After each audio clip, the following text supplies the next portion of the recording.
Hey, welcome to the Jewish Road Podcast. My name is Matt Davis, and I'm flying solo without my dad on this episode. I happen to be traveling, but I'm not totally solo because I'm here with two friends, Travis and Emily Huff. Welcome. Good to have you guys here.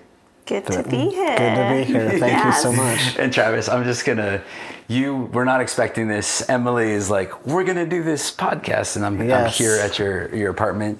I want you to tell your story because I've known Emily for about a year now, and she knew I was coming out here to California and reached out and said, and by the way, I'm married and I got married. And so your whole wedding story, there's a lot. But what you said to me was, got married in Jerusalem on October 10th. And that is a totally loaded thing. There's a lot that is embedded into the beginning of that story. That's true. And so we all know, we've been talking about this on our podcast for quite a while. October 7th really changed the world, and especially for the Jewish community and for Israel. How it impacted us immediately was we were going to Israel on October 8th, leading a tour with 35 people. And I woke up on Saturday, October 7th with a bunch of text messages asking me, are we still going to Israel? I'm all, well, what? And you start to, how that day unfolded for us was shocking. And it really, as we keep hearing more and more stories, I don't know if the shock has worn off. Mm-hmm. I want to hear your story. You were already going to be there in Israel, but something was different. Now, before we totally jump into the wedding story, you are an American and a Brit. You are a Gentile and a Jew, and you have come together. Emily, I want you to just start your passion for Israel. You're not just like a believer who loves Israel. You've done tours to Israel. I got to join you for a day this last year and get to hang out with your group on Mount Tabor, and we had a good time. But God has put something in you, not just a passion, but you are consumed with the people of God and this place that He's put us. Where did that start? Well, funnily enough, I actually was quite anti-Israel in university. So my dad's a Holocaust survivor, my dad's Jewish. Sorry, my grandfather's a Holocaust survivor and my dad's Jewish. Wow. And I became a believer in Jesus 10 years ago. And my grandmother, who really was the person to tell me about Jesus, loved Israel, and she prayed for Israel daily. And so I would come to her and have arguments with her about why are you sending money to Israel? Why are you praying for Israel? You should be praying for the Palestinians, all the things. It's apartheid, everything. And I did my whole university dissertation on an anti-Israel topic as well. Wow. And so I was the opposite of being passionate. I was very anti. And how does that happen coming from a family of Holocaust survivors? How was that taught to you? I actually think that there is a spirit behind it, a spirit of anti-Semitism behind it. And I think it came from a lot of the left-wing university establishments that I was at. So my teacher in media communications was very anti-Israel. And so a lot of my friends were actually as well. And of my friends who were involved in politics and some of my Arab friends as well. So I just kind of jumped on the bandwagon and thought, oh, I'm doing something good here. I'm fighting for peace by being anti-Israel. But I actually, looking back, don't think I knew. I definitely 100% didn't know 98% of the facts. Right. And just jumped on that bandwagon. So you meet the Lord 10 years ago, and how does all of that change? So I actually went to Israel on a free trip called Birthright Taglit, and I stayed there for 2 months. And in that time, well, funnily enough, your whole passion is about story. So how I got a heart for Israel is because I was sitting in Jerusalem, and the Lord said, this is the beginning and the end of my story.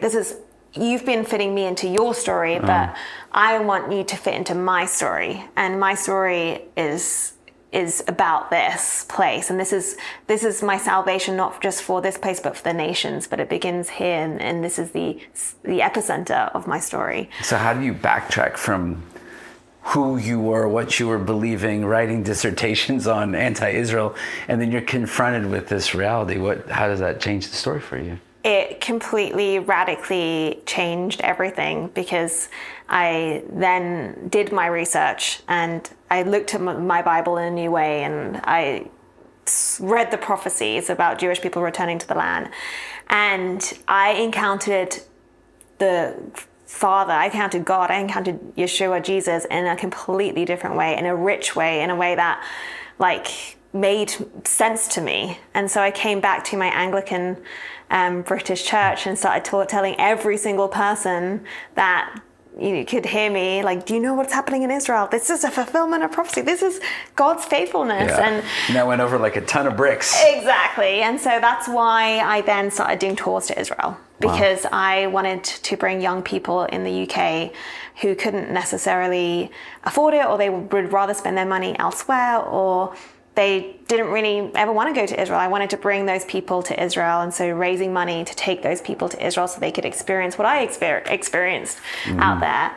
And so that's where it all began. Yeah. And Travis, your story is much, much different. Israel was not even on your radar. Yes, that's true. And I do want to say something real quick, though. It's just I love when she shares this story, because it gives me a moment to just kind of fall in love with her over again. Because, when you do kind of remember those first couple months of when you meet someone, and then I get to see her in this moment, and that's it just brings back those emotions. The fire is there. I'm glad to be here. This is an extra gift I wasn't expecting. Yeah. But we'll let you get back to the nachos after. Yes, the nachos will be after. So absolutely. Yeah, I always say that she's the passion and I'm the color. There you go. So maybe we'll even take this Batman and Robin approach to the conversation as well. Who knows? So you grow up where, and where is Israel and the Jewish people on your radar with all of this? So I grew up in a rural town in Ohio, and conservative, Presbyterian Methodist parents, and definitely as long as I can remember, went to church on Sundays. And, the whole just kind of your, I guess, normal American, Midwest, typical childhood, right? Yep. And I would say, so through that, and then, my journey is very in depth, but we'll get to that. So I kind of feel like my faith is failing me in a way, and then I have a bit of a Christian sabbatical, which she always jokes is my not as holy as it sounds. So I kind of had my faith. I went and kind of looked around to see what the world had to offer for 10 years, which is a big part of my testimony. And then coming back to faith, shortly before my father passed, and just all through that faith journey, and then basically about 2 years prior to Bethel, which would have been a year before we met, Israel to me was Israel was never on my radar. In a sense where I read it in the Bible, it's that Old Testament place. It's it feels. I'm a filmmaker, so I've been a filmmaker for 20 years. When I think of Israel, when I think of anywhere in the world that I have never been, because I don't have a lens to, I haven't seen it with my own two eyes. I visualize what a movie scene would look like, and Israel to me looks like, it's a stereotypical BC, everybody in that garb, people and in robes and wearing sandals. People in robes, and that just, it's something that just I felt out of touch with. That wasn't the teaching I grew up with. I think, I don't remember anything specific about the teaching growing up about, really a push for Israel. It was spoken on, but it wasn't it wasn't something that I feel like I had a lot of conversations about. And there was a time about a year before I met her, there was a trip that Bill Johnson's wife was putting together, Benny Johnson, in Israel. And I really wanted to go with my mom.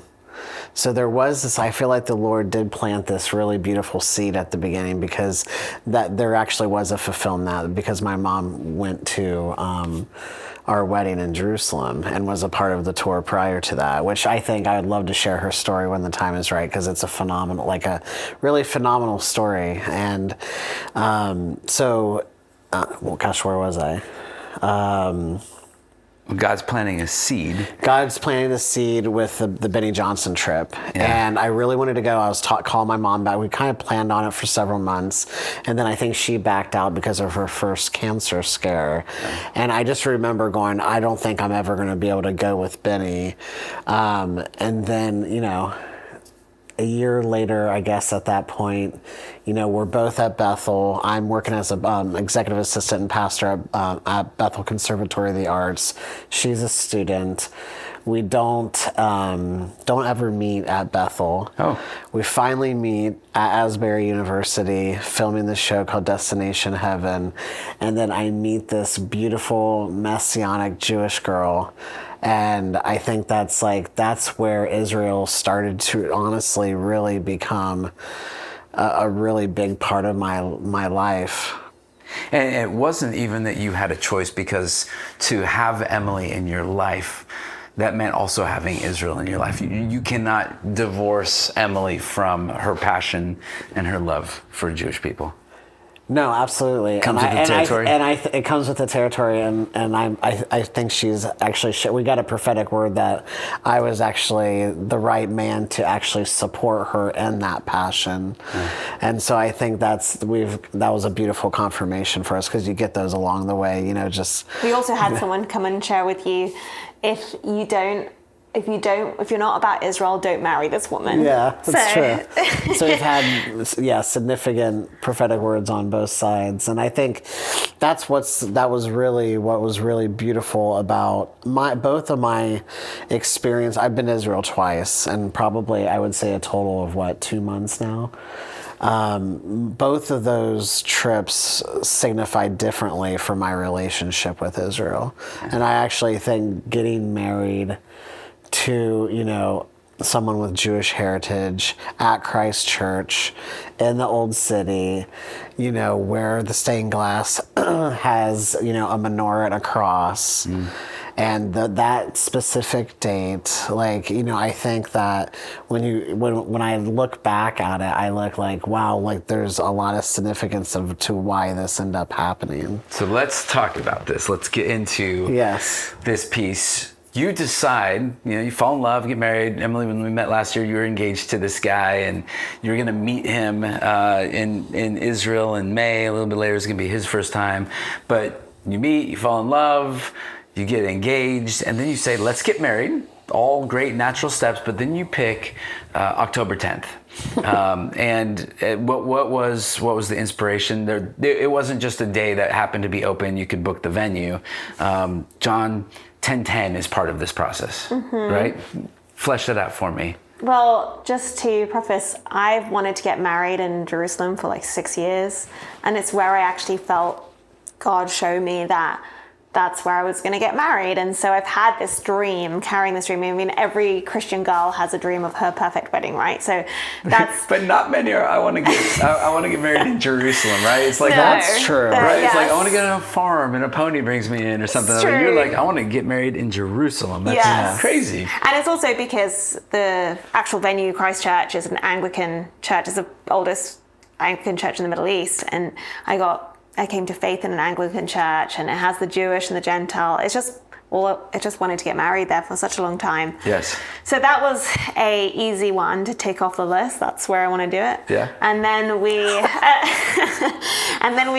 There actually was very little pushback from me. I do have to include that. And then we prayed separately. We were just praying for a date, and we both felt 10/10, October 10th, and I actually opened the Bible and I looked up John 10:10. I actually didn't know that was the verse at the time that said this, but I read, "The thief comes to kill, steal, and destroy, and I have come to give you life and life in abundance." And so that felt very fitting, that should be the date. And so we made preparations, and that, 6 months of very, very, very detailed preparations and a quite elaborate wedding that we planned. We're going to have a wedding, and it's going to be a destination wedding, and it's in Jerusalem. And we're going to do a 4-day tour leading up to it with all our wedding guests. And you had guests that were going to commit. Like, I know some people, they said, like, hey, would you come down to Mexico for our destination wedding, which is not as expensive as of a plane ticket. It's pretty quick to get there. There's not this, like, background of thousands of years of turmoil. This is the people who are showing up to this thing. There's just even to say yes and to book the tickets, there's a level of love and commitment going into it. Definitely. Right? Absolutely. And it was a lot of our very good friends and family members that were on the tour, because they, had been waiting for, I'm 35, so they've been waiting for a very long time to see me married. He's 39. And so we had 100 guests that were meant to be there. That's not how many actually ended up being there, but that's who were meant to be there. And I have friends in Israel, so some of them were Israeli. I have friends in the UK and family members in the UK, so that's a bit of an easier flight to get to. Sure, yeah. And then some people from the US as well. So the plan is, let's get married on the 10th, but before that, we're going to do a few days of touring that will lead up to that. And people who are on the tour, they're part of the wedding. Yes. They get to come and be invited, and you have all these other people that are going to just show up essentially for the wedding, yes. right? Yes, and we're not part of the exactly. tour, right? So absolutely. 2 groups of people. So you get to Israel October what? So we get to Israel. We were there September 23rd. Oh, you get there early. We get We there were there early for Yom Kippur and Sukkot. Okay. And it was a really amazing time, actually, very Incredible. peaceful. And we had really beautiful moments. Heidi Baker and her team were there, so we got to go and see her conference. We got to celebrate Yom Kippur, and really special time. We won't go into all the details, but Travis, even during that time, you're with Heidi Baker, and you have a moment, and God delivers you from something. What is that? Because I think that's important to the story. Oh gosh, you know about that story? Only a little bit. Only a little bit. Yeah, so Yom Kippur was, something that was definitely, like, I'll never forget. Actually, it's so funny. We were on a fast, and I started to have, like, really severe, like, pains that were mimicking a heart attack. And I just remember, like, I was like, something's wrong. Like, I even felt like my fingers tingling. And I was like, there's something kind of like really interesting happening in my body. And it happened like really late. And it was something that I was like, I was really like not feeling well about. And it was interesting. She prayed over me. And I remember later that night that I just kind of like I was struggling to fall asleep. And I was like, I just felt that I just had to like have the joy of the Lord in the middle of the tribulation. And I just started to smile, like force a smile. And I just kind of, and actually that's how I fell asleep that night. But where this ties in is we end up going to Heidi Baker's, I think is the following day, right? Mm-hmm. And I'm actually belching uncontrollably for like 2 days. And which is so interesting because we haven't eaten. We were fasting, so I didn't have anything to actually burp up, but I was just like and it felt like really intrusive, didn't it? It was like, it didn't feel natural. It was just like so much of that. We go to Heidi Baker's event that she had in Jerusalem. And at the very end of the service, I remember Emily was like, I really feel like you need to go to the front to get prayed for. And I had a moment where I had to like check. I was like, well, I would go up there because I want Heidi to pray for me. And if Heidi doesn't pray for me, then I'm probably going to be disappointed.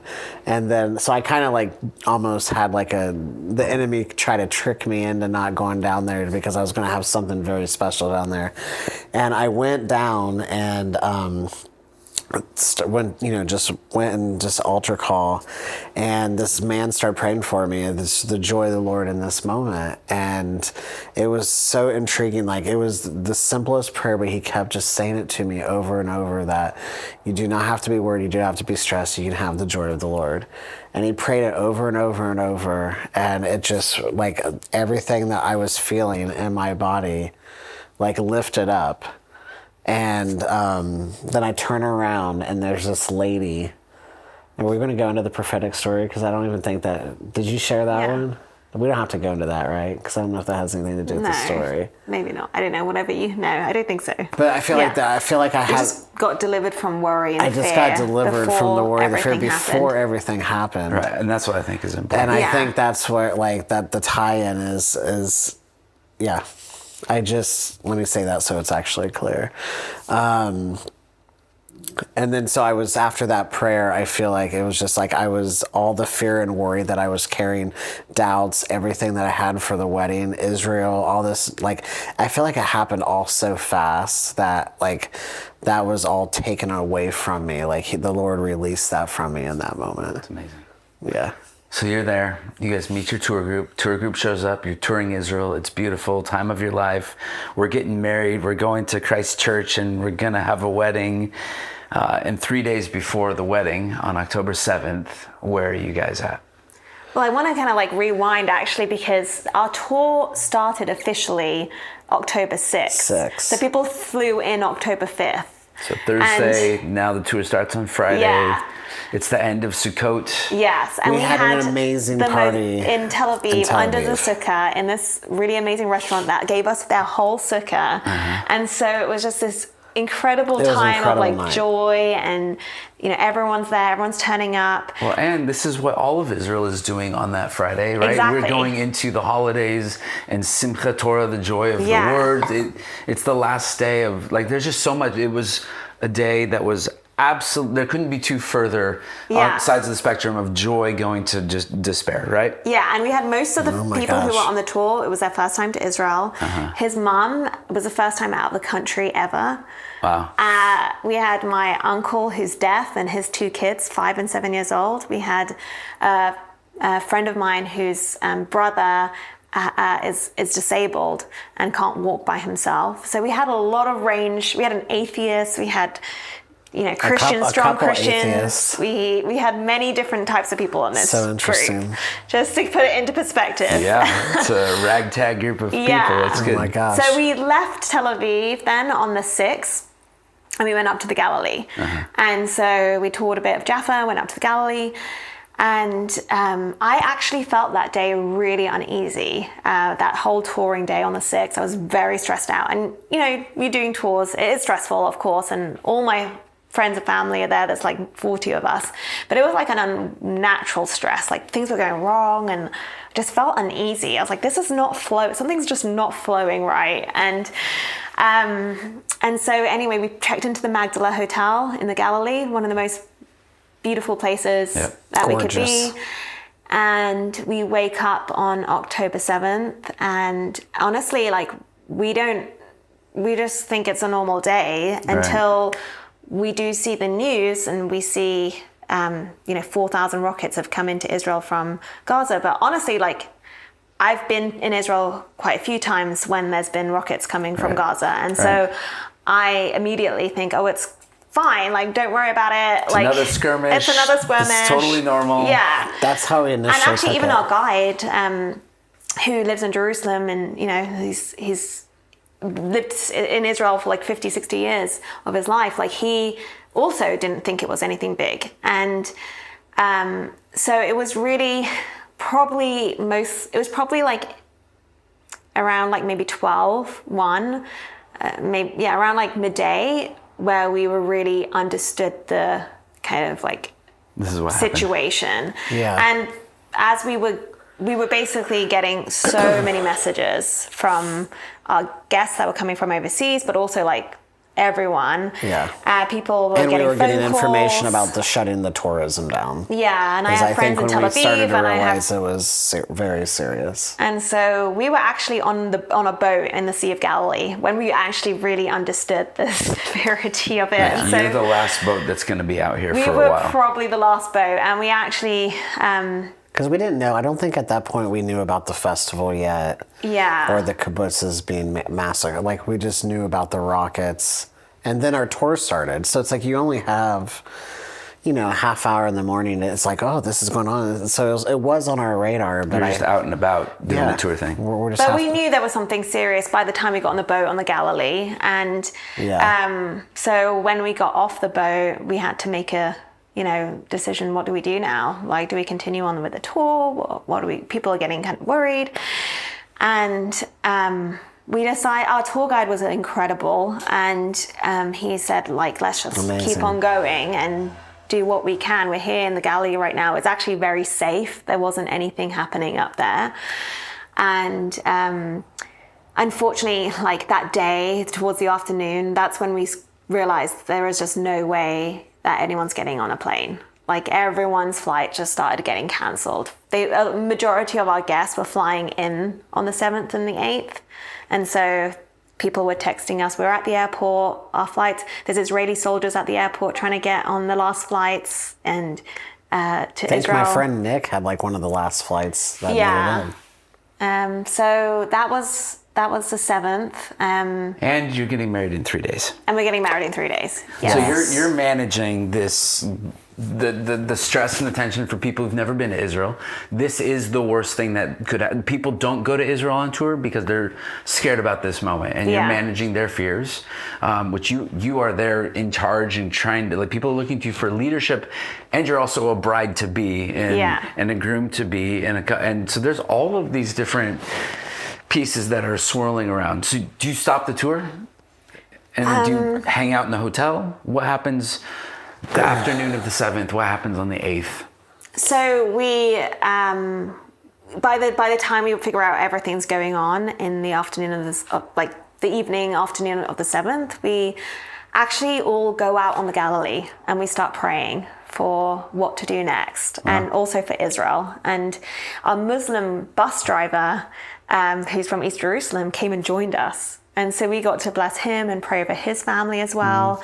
And honestly, there was a lot of like chaos in terms of people had different thoughts. People were thinking different things of what we should do, what we shouldn't do. I think that was the biggest challenge. And on that moment is there's like three kind of different ideas that people had. People were praying into it, and some people said we should stay in the Galilee for 2 more days. Some people were saying we should stay in, which means we would completely miss our wedding. Stay in the Galilee for 1 more day, and then I think there was some people that's like, let's just head to Jerusalem, because the plan was to go into Jerusalem. The plan was to go to Jerusalem the next day. Yeah. That we already had, accommodation Hotels booked and everything. But we could have stayed for another day, and so we literally, up until probably like 10 a.m. on the morning of the 8th, we're going to stay another day. And then, do you want to share what happened? Yeah, I think this moment really encapsulates my whole experience for the wedding in Israel, because to me, the main thing that I look back of it is just to trust the Lord. Trust the Lord in the plan. We had this date. We had this plan. This is what it is. We were supposed to have this, and now this is what we're left with. Because, and that's just on the wedding scale. We were mourning with Israel. It was, to me, a really intriguing time to be there for someone who is relatively new to learning about all of this and getting married there. And then I'm there in a really, pivotal time in the history of Israel. And I think that's something that, I don't know, I'm still kind of looking into, like, why did we get married at this time, and how does it fit into this? Like, unpacking why 10-10, with what does the Lord have planned for our life. And that's something that I think about all the time. What was the question again? Because I'm getting... When we were going to Jerusalem, you had to make a decision. Yeah, so really when it comes... Everything in this moment when we were in Magdala, we told everybody it was going to be 9 a.m. that we were going to, that's when we were going to give everybody the decision on what we were going to do. It's now 10 a.m. We've heard all the voices, and I truly believe in this moment that we should stay one more day. I'm kind of a cautious person, more conservative, and I was like, we do have a lot of wise counsel. We were talking to a former Israeli general who's given us the inside scoop. She knows people who live in Jerusalem, so we kind of had an idea, but I really truly wanted to stay, and I felt like in that moment, she gave me the moment in that moment to lead and say, this is up to you. You decide. I think she was kind of died to the idea that we could do it either or, and it would all be okay. And I get up to tell everybody that we're going to stay for one more day. And I felt like the Lord stopped me in that moment, and he goes, "My cautious son, I love you. I know you want to stay a day, but I want you guys to leave and go to Jerusalem." Wow. And I really felt like that, to me, is like that moment gave me strength to get through the rest. Because that's actually where I feel like the moment in my life where I've trusted the Lord the most. It is like, because my mom is there. She's never left the country. I'm afraid of her safety. I have a few friends. It's mostly her people. There's every decision in that moment. Even if you're close to the war or not, you could put yourself in a bad situation. Yeah. And so I feel like every step that we had was highly discerned, highly prayer, we were very mindful of what we were trying to do. But that moment really, I felt like a big moment for me personally, because the Lord was like, I really did want to stay. And I think that's what I learned, is sometimes you have to go when the Lord says go. And sometimes we'll try to convince ourselves that our own opinions are what the Lord is actually telling us, but he's not. Yeah. You got married in Jerusalem on October 10th. It happened. You didn't say, well, there's a lot going on right now. Yes. Let's postpone this. Let's have a nice, safe wedding somewhere in the States or in the UK. You just went for it. Meanwhile, there's people who are not coming to the wedding anymore. Meanwhile, there are people who are on the tour who are going to come to the wedding who are not coming anymore. And you said you went from 100 people to 40 people. And still, you get married in Christ Church in Jerusalem on October 10th. What was that like? Well, I want to just quickly share as well. We were in the Galilee, and we were more or less safe. But my mom was in Tel Aviv. My bridesmaid was in Tel Aviv. His friend, who's a stunt coordinator for Fast and Furious, who's never been to Israel, not a believer, flew in on October 7th and saw, as he was getting out of his taxi, an explosion happen 100 meters from him in Tel Aviv. And so there's actually people also were not just responsible on the tour, but outside who are there's these tentacles reaching out. Yes, and then we have to figure out how we're going to get these people to Jerusalem as well, because my mom was about to actually leave before my wedding because she was so frightened that being in Tel Aviv at that time was very different to where we were. Like, there was bombs going off, sirens going off every single couple of minutes, and so, we had to, there was a lot of things going on, but what we loved actually was that the minister of Christ Church, David Pelegi, when we texted him saying, can we still get married in Christ Church, he said, of course, this isn't going to be the first war that we've married someone through. And so we just were like, well, we've got to do it. And we asked some of the Israeli people that we knew, including our tour guide and some other friends, who weren't actually even believers, some of them, and we asked them, would this be disrespectful to get married during this time? We're not Israeli. We are coming into the country during the hardest time of their history. And they said, no, this would be honestly like a mitzvah. This would be, doing something against Hamas, like not letting Hamas stop, war, proclaiming life in the midst of it. And so that, it wasn't that we did try and take these things into consideration, but we really felt like we needed to do it, and we had enough people there who loved us and who supported us. My dad actually got stuck in London. He wasn't able to come, but I felt like it was still the right thing to do. And we went ahead, and the day before the wedding was the hardest because that's when we actually did hear sirens, and our group still were touring, but we had to actually go and do wedding stuff at that time. You could hear the rockets. It was it was so surreal to be taking her to a nail salon. I'm picking up the wedding bands, in Jerusalem, and it was like a police state. I've only been there, like a handful of times, but it was empty. Yeah, it was like apart from massive amounts of police presence. And it's just, you hear the sirens, you run into a shelter, and you're getting married tomorrow. So I walk into my nail appointment, and then suddenly we're like, the sirens go off, and at that point was probably my hardest hour. I hadn't slept the night before. We hadn't eaten the whole day. There was just so much going on, so much change that we had to figure out. And I even had hives on my legs because I was so stressed.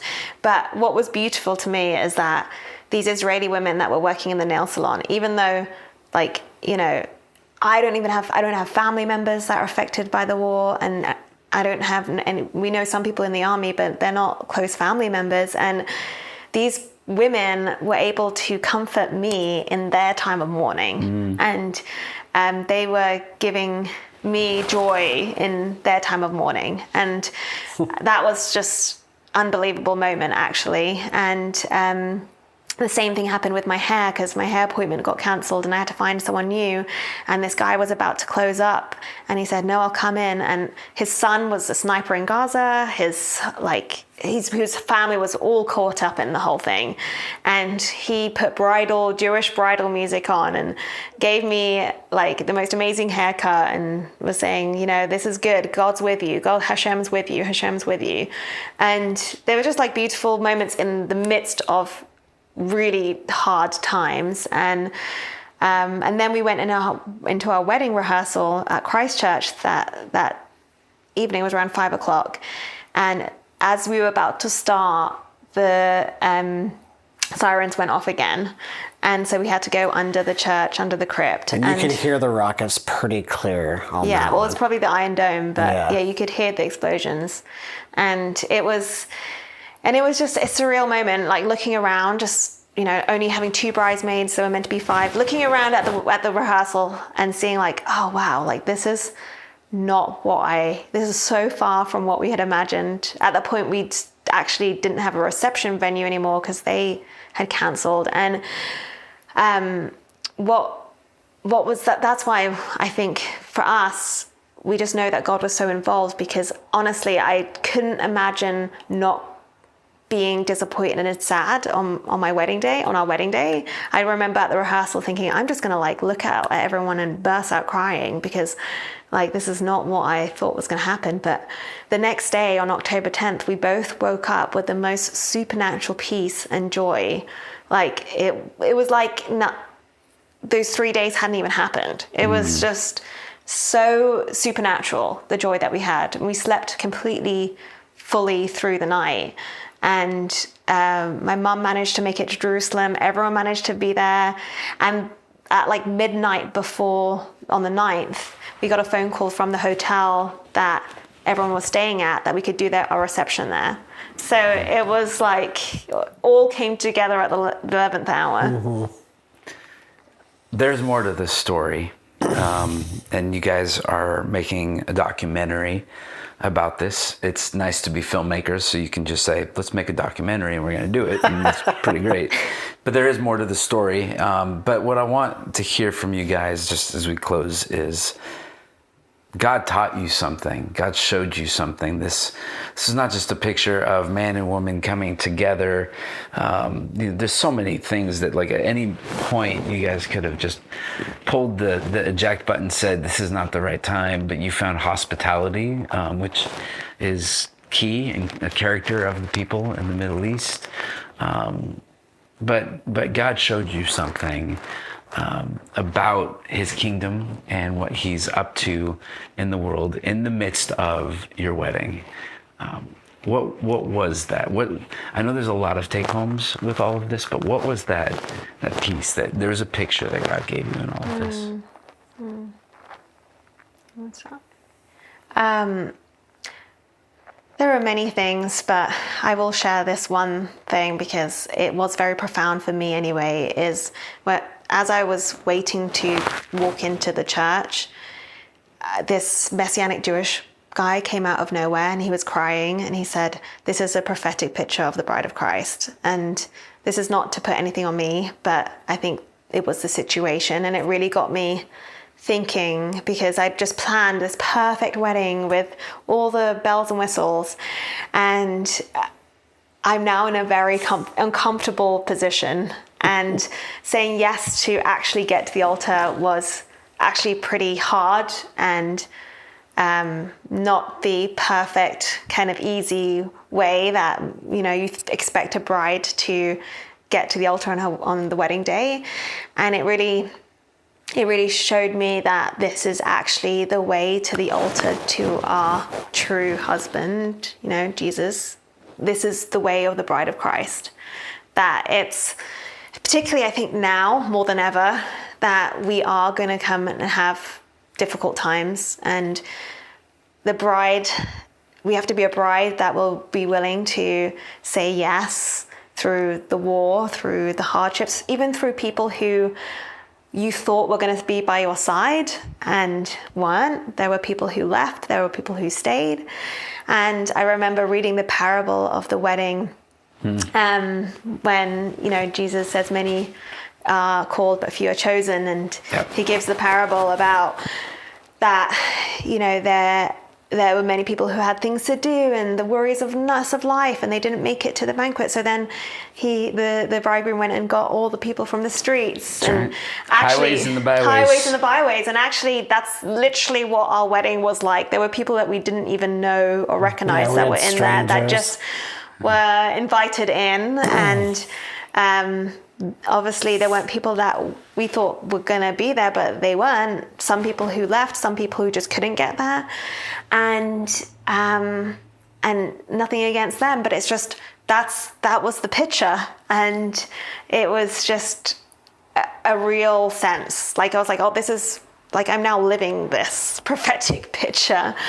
And I think it's taught me that we need to have grit, and we need to not necessarily expect comfortability. And what actually is more important is the marriage, and not necessarily like all the things around it. And but we really witnessed the most amazing love. The people who stayed, I actually felt a part of like Jesus' heart in that, because the people who stayed and were there for us, even though it wasn't comfortable for them to say yes at that moment to stay, like it meant the world. We even said on our wedding day, like, we will be there for you guys. You were here for us on our day. We will be there for you for a lifetime. And I can kind of like picture like, oh, Jesus must feel a little bit they're like already that. cashing in the favors.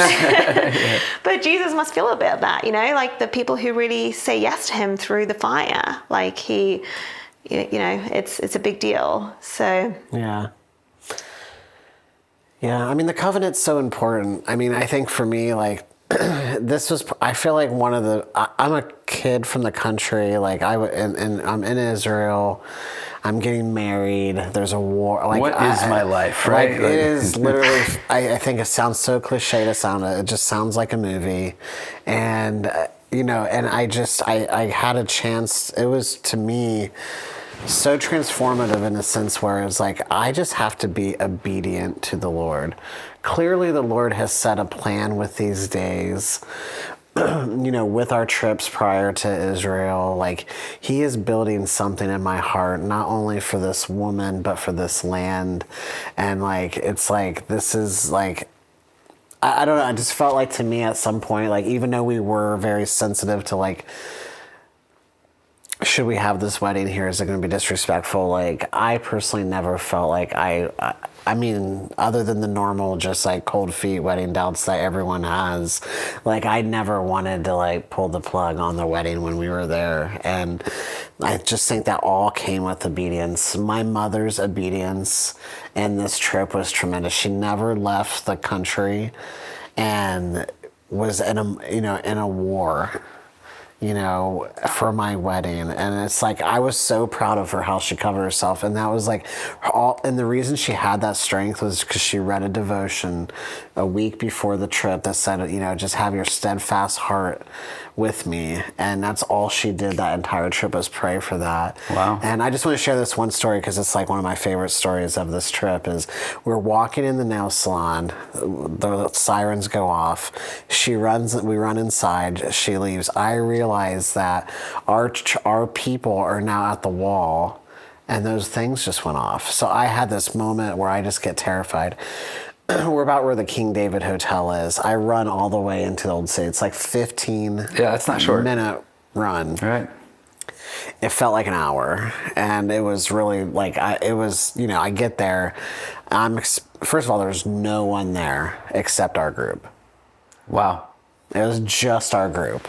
Wow. And I'm just thinking, like, I obviously that like guilt of us not being there anymore and people are there if something bad would happen, know.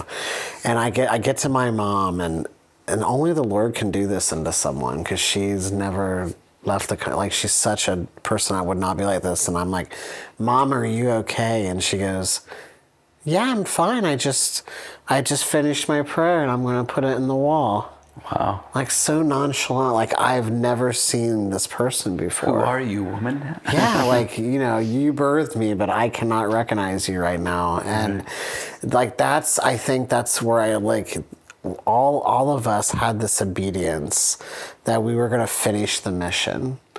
And we all believed it was going to be God's mission to finish this wedding. And like, that's that one story with my mom is just a little antidote of all the people's breakthroughs, because of the obedience, because they stayed there, because, we heard someone say, actually, I probably shouldn't say that because it's kind of demeaning, but actually it's not, you can choose to use this, but like he says, in war, you see who your friends are because they run with you, not away from you. And that doesn't take away from the people who left, but the people who stayed, you really have this, this bond that will never be broken, because we've been through things that we never thought we would ever go through together. And God told you about suffering. You need to have a heart for Israel through his suffering, right? Yeah, and that was one beautiful moment too, I think, and it does go with the obedience to it, is we were following the wedding. We were at Sukkot Halal, and some of the remaining people were still there. And actually, that was another God moment that was just incredible. We ended up going to Sukkot Halal just on a random, like, 2:00, and all of our, like, the remaining members of our group are there. There's like 8 of us, and no one coordinated it. We just all went to the same place at the same time. Like, if that isn't the Lord, I don't know what is. And I was there, and I just remember, like, the Lord really, he was like whispering into my ear when I was there. I just felt like he said, the first time I came to Israel, it was like he put it on the map for me. Like, it was actually like, it became a real place. It was like, your heart is going to grow here. It was like I feel like the 101, like the introduction, like he's like, this is something that is going to be more in your life, but here's like the gradual enter of it. Like, I was co-leading a trip with her, and, so there was a lot going on, but I felt like that was more of like a, like, it was like a brotherly trip. Yeah. Like, that's how that felt. This one was like, he goes, he whispered into my ear, I want you to, the reason that you're here right now is so that you can feel what Israel is going through. And he's like, he wanted me to actually, so I can learn to love. If I feel the same way that the people of Israel are feeling, and mourning with them in this moment, and feel, it was like a bonding thing. When you go through, like, I feel like that would happen in any country that you're at, especially Israel though, but like you are at a place where they are getting attacked. There's like a bit of a bonding. I mean, every bar we would go to that was open, and people were so friendly, so supportive, and you kind of felt like, because at any given moment something bad we could maybe not be around. Right. You know, you share that sense of bonding, like we were kind of all in this together. And you're in it together, right. And I feel like that's what he had for me at Sakala, is like, I wanted you to feel that. Like, I mean, I feel like you'd even go to a convenience store and get a Pepsi or whatever. Not that I ever do that because I'm healthy. But, but you know, like, there's just like a sense of that camaraderie. Like, you have stuck it out. Like, you're either here to cause trouble or you're here to fight. That's right. And like, I did feel like it was like, for me, I never thought a million years, I would get married in Israel, or I'd be in a war in Israel, and that both happened. And it's, I don't know. It's changed our lives, and it's changed everyone else's life who was with us. It's incredible. And that's actually what our documentary is about. It's actually not about us. It's about the people who came, because they've had the most incredible encounters with God and with Israel that didn't happen during a time of a tour or a peace, but it happened during a time of war, where they didn't even get to see most of the country. So the documentary is called Make Love, Not War. Make Love, Not War. And you are going into a fundraising season for that, to be able to build up capital to make it. Yes. And if all goes your way, when would we see this documentary out and about? Probably next year. Next year. Yeah. I These think things would be take time. It takes time. Yeah. So we'll put a link in the show notes for if you felt compelled and you love this story, you want to see the story made, then we'll have the link there, and people can go there and they can support it. What an amazing story. And I can picture some of these places, and I just think, you know, the grace of God, that our tour was going to be the day after. And I can't imagine, one of the things I kept thinking is like, man, thank goodness we were not having to move 35 people and try to figure out what safe looks like, and and then to be in the midst of all of that a couple days before your wedding. I can't imagine. And so I'm so thankful that you guys listened to God in those moments. That you persevered through some of the hard pieces, that not just your wedding day, but your marriage, and really our marriage to Jesus, is this picture of its perseverance. Go to some of the synagogues, go to Chorazin, and you'll see the steps to get up to the temple. They're not OSHA approved. They're not all 14 inches, all even going all the way up. They're very jagged, and some are longer. And what the picture is that you have to be aware of what it is that you're walking into. It's not easy. We go on hikes in Israel. We go up to Mount Arbel, and we sit and we get to spend time with the Lord. And what we realize in the message is that being in relationship with God takes work. And it's not always going to be easy. And your marriage is this beautiful picture of we are coming into these times. The stage is being set. The actors are being put in place. That it's not going to be easier to step up and to declare your love for the Lord. And we know in the end days that the love of many will grow cold. And so your marriage is a picture. It's a story. Wow. And so thankful to be able to hear that and share that with our audience. So bless you. Thank you. I'm sure that you are not deterred. There's another trip to Israel in your future, I'm guessing. Yeah, 100%. Yes, 100%. We're connected forever now. That's right. Well, thank you for sharing. And may all who listen to this, may you be blessed by the hearing and the sharing of this story. Thank you for listening, and shalom. Thank you. Thank you.